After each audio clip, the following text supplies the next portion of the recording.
Market ঘোরার জন্য বের হইলাম। এখন দেখা যাক এখান দিয়ে কি পাওয়া যায়, বা পাওয়াটাই বড় কথা না, আসলে পাইকারি দামে বা বাংলাদেশের চাইতে কমে পাওয়া যায় নাকি ওই খাবারের মতো আবার বেশি হয়ে যায়। চাইনিজ প্রোডাক্টের দাম কম, বাট আমার মনে হয় হোলসেল মার্কেট না পেলে এটা দাম কমে পাওয়া পসিবিলিটি থাকবে না। তো যাই হোক, দেখি আগে এখান দিয়ে কীরকম প্রাইস রেঞ্জ। এই মার্কেটটা দেখি, চায়না মোবাইল এখান দিয়ে অনেক কিছু আছে। তো কিছুটা মানুষজনের আর মোটামুটি ভিড়ভাড়টা এখান দিয়ে দেখা যাচ্ছে।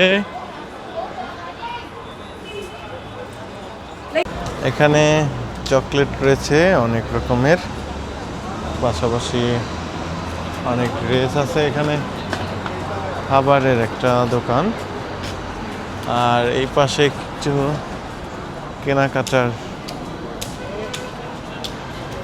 জন্য দেখা যাচ্ছে। এখানে 25 RMB অজাল ভাই, 25 RMB।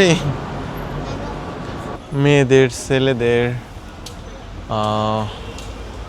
শীতের পোশাক এখান দিয়ে অনেক রয়েছে, বিভিন্ন আইটেমের।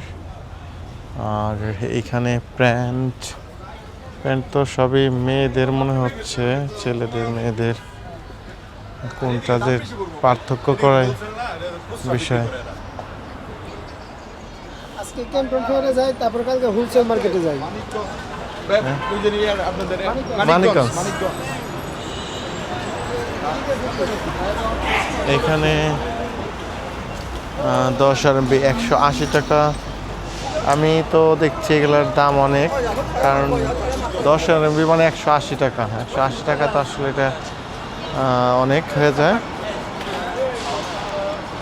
আর এখানে চায়নার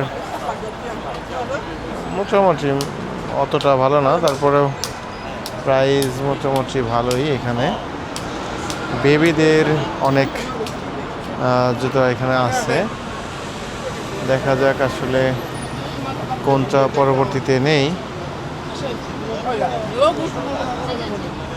হ্যাঁ,